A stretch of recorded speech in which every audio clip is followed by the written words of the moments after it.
Pesantren Persatuan Islam 109 Kujang, lembaga pendidikan berstandar dunia akhirat. Di tempat ini, kami tidak hanya belajar agama, tapi kami diajarkan untuk mengenal dunia, menjelajah samudra. Sampai suatu hari nanti, kami menemukan kesuksesan kami, dan kami akan berdiri sebagai seorang santri Pesantren Persatuan Islam 109 Kujang.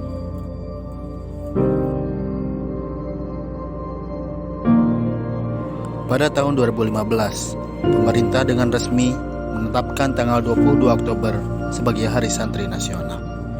Ini adalah bukti serta pengakuan negara bahwa santri sangat berperan besar dalam pembangunan bangsa.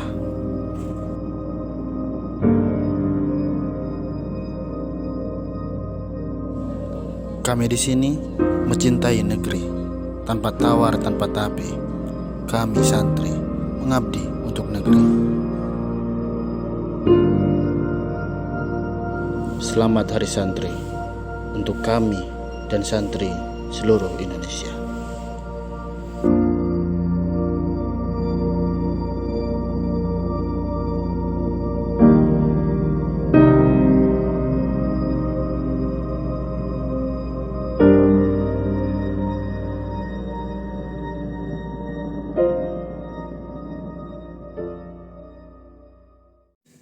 Bismillahirrahmanirrahim. Assalamualaikum warahmatullahi wabarakatuh. Hamdan kasiron thayyiban barakan fih. Asyhadu alla ilaha illallah wa asyhadu anna Muhammadan abduhu wa rasuluh. Amma ba'd. Perkenalkan, nama saya Aib Hanifatur Rahman. Saya dari kelas A1 Prodi PJJ PAI tahun 2023. Di sini saya akan menerangkan mengenai atau mempresentasikan tentang hadis yang berkaitan dengan santri. Di sini saya mengambil tema tentang hakikat santri. Siapa sih yang tidak mengenal dengan istilah santri? Ya, istilah yang erat kaitannya dengan pondok pesantren.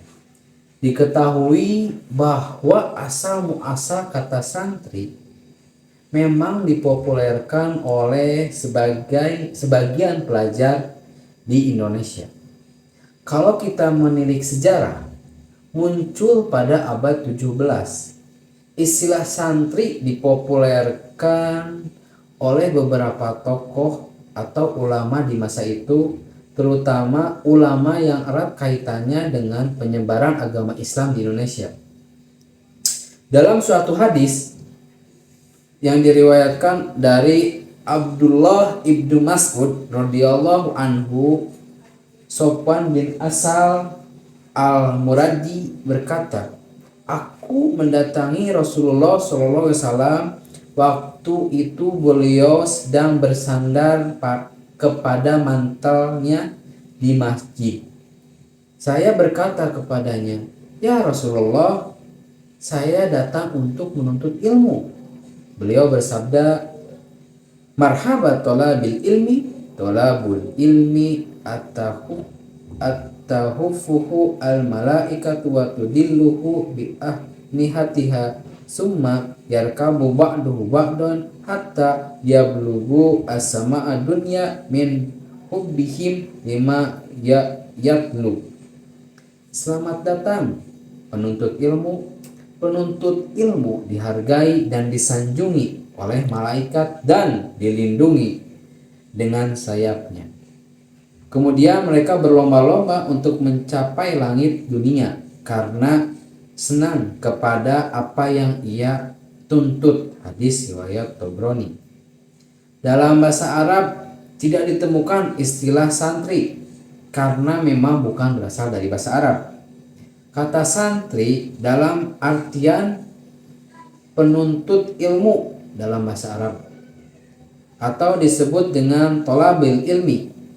Maka semua sahabat Nabi, mereka itu adalah penuntut ilmu dari Nabi Muhammad SAW. Adapun beberapa arti etimologi dari kata santri yaitu sebagai berikut. Yang pertama, satiri dari bahasa Tamil. Berarti orang yang tinggal di sebuah rumah miskin yang hidup juhud atau bangunan keagamaan secara umum, yaitu bisa disebut dengan pondok. Di zaman Rasulullah SAW ada sebuah bangunan yang dikenal dengan nama Sufah. Pada awalnya, Sufah ini menjadi tempat tinggal bagi orang yang datang berhijrah dari Mekah dan tidak memiliki harta. Dikisahkan dari Abu Hurairah radhiyallahu anhu, qad ra'aitu sab'ina min ashabis suffah ma minhum rajulun alaihi ridaun imma idarun wa imma kisaun qad robatu fi a'nakihim paminha ma yablugu nisfa asaqaini wa minha ma yablugu al-ka'baini bayaz ma'uhu biyadihi karahiyata an turaka auratuhu. Sesungguhnya aku melihat sekitar 70 orang dari ashabus sufah. Tidak ada seorang pun dari mereka yang memiliki rida atau selendang atau kain atau baju panjang kecuali mereka ikatkan di leher. Di antara mereka ada yang kainnya sampai ke tengah betisnya dan ada yang sampai ke mata kaki. Kemudian dilipatkan dengan tangannya karena khawatir auratnya terlihat. Namun dalam perkembangannya, sahabat dari kalangan Ansor juga ada yang tinggal di sana. Kendati mereka memiliki harta di Madinah dan memiliki harta yang cukup. Di antaranya adalah Ka'ab bin Malik al-Ansori, Hazalah bin Amir, dan Harisah bin Nu'man. Begitu pula keadaan santri di pondok pesantren. Mereka diajarkan hidup sederhana dan qanaah, mulai dari makan setiap hari dengan menu yang seadanya, pakaian sederhana, kasur, alat tidur yang sederhana pula. Dan ketika santri pulang, ia akan merasakan bahagia dengan apapun kondisi karena sudah terbiasa hidup sederhana. Terus yang kedua, istilahnya itu cantrik, dari bahasa Jawa, yang berarti orang yang selalu mengikuti gurunya kemanapun ia pergi dengan tujuan belajar dari gurunya suatu keahlian atau ilmu. Di kalangan sahabat Nabi Muhammad, Abu Hurairah adalah orang yang sering bersama Nabi dan banyak belajar dari beliau. Abu Hurairah berkata, sesungguhnya kalian telah mengatakan bahwa Abu Hurairah adalah orang yang paling banyak menyampaikan hadis dari Rasulullah SAW. Dan kalian juga mengatakan tentang sahabat Muhajirin dan Ansor yang mempunyai hadis dari Rasulullah SAW dan tidak sebanyak yang disampaikan oleh Abu Hurairah. Bila beliau melanjutkan dalam satu hadis, wa inna ihwati minnal muhajirina kana yasgoluhum sobkun fi aswaki wa kuntu alzamu Rasulullah sallallahu alaihi wasallam ala mil'in batni fa ashadu ida gobu wa ahfadu ida nasu. Sesungguhnya saudara-saudaraku dari kalangan muhajirin, mereka disebutkan dengan berdagang di pasar-pasar, sedangkan aku selalu mendampingi Rasulullah SAW dalam keadaan perutku yang hanya terisi makanan pokok, sehingga aku hadir saat mereka tidak hadir dan aku dapat menghafal hadis ketika mereka lupa. Hadis riwayat Bukhari. Di riwayat lain dari Abu Hurairah radhiyallahu berkata, "Sahibtu Rasulullah sallallahu alaihi wasallam salasata sinina alam akun fi sinni raso ala an aiya al hadisa minni fihinna." Saya Abu Hurairah menemani Rasulullah SAW selama 3 tahun. Tidak ada dari usiaku yang lebih gigih untuk memahami hadis kecuali pada waktu 3 tahun tersebut. Hadis riwayat Bukhari. Seperti itu pula keadaan santri. Mereka memiliki lebih banyak waktu untuk belajar karena ia tidak disibukkan bermain seperti bermain game, menonton TV, menonton sepak bola atau kegiatan keluarga lainnya, sehingga mereka memiliki lebih banyak waktu untuk menuntut ilmu, dan juga mereka tidak dipalingkan niatnya oleh TV dan media sosial. Yang ketiga, satri dalam bahasa Sanskerta yang berarti melek huruf sebagai lawan kata dari buta huruf. Kata satri merupakan derivasi dari kata sastra yang berarti kitab suci, sehingga dikhususkan untuk orang yang melek huruf-huruf dalam kitab suci.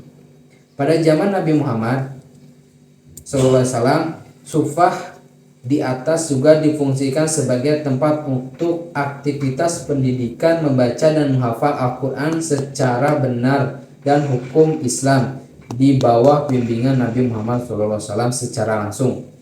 Maka seperti pula pesantren digunakan untuk mempelajari Al-Quran dan hadis serta kitab-kitab lainnya di pondok masing-masing. Terus yang keempat, santri dari bahasa Tamil berarti guru ngaji.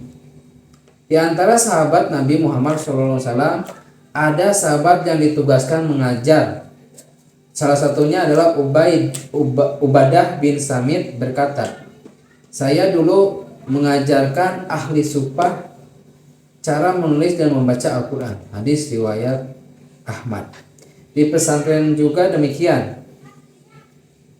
Para santri senior diberi tugas mengajar baik dalam pondok maupun di luar pondok pesantren atau masyarakat.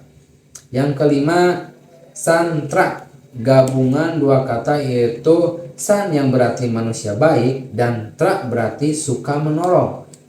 Para sahabat Nabi Muhammad SAW mereka memiliki jiwa sosial yang tinggi sehingga mendapat pujian dari Allah SWT dalam Quran surat Al-Hasyr ayat 9. Waktu siruna ala anfusihim walau kana bihim khassasah. Mereka kaum Ansor mengutamakan kaum Muhajirin atas diri mereka sendiri, sehingga sekalipun mereka memerlukan apa yang mereka berikan. Hadis Quran surat Al-Hasyr ayat 9. Di dalam pesantren, seorang santri akan berada dengan puluhan santri lainnya dalam satu ruangan kamar. Kebersamaan inilah yang menumbuhkan jiwa sosial sehingga membuat salah satu membantu satu sama lainnya. Sering kali ditemukan orang tua yang mengirimkan makanan untuk anaknya, akan tetapi yang ikut senang itu adalah teman-temannya. Demikian, saya bisa katakan bahwa secara terminologi, santri itu adalah orang yang tinggal di pondok pesantren, bisa baca kitab suci, bahasa Arab atau kitab lainnya, meneladani ulama atau ustadz dalam akhlakul karimah, serta memiliki jiwa sosial yang tinggi. Demikian presentasi mengenai santri dari saya. Mohon maaf apabila ada kekurangan dan kesalahan kata. Ditutup saja dengan doa, Rabbana atina fid dunya hasanah wa fil akhirati hasanah wa qina adzabannar. Assalamualaikum warahmatullahi wabarakatuh.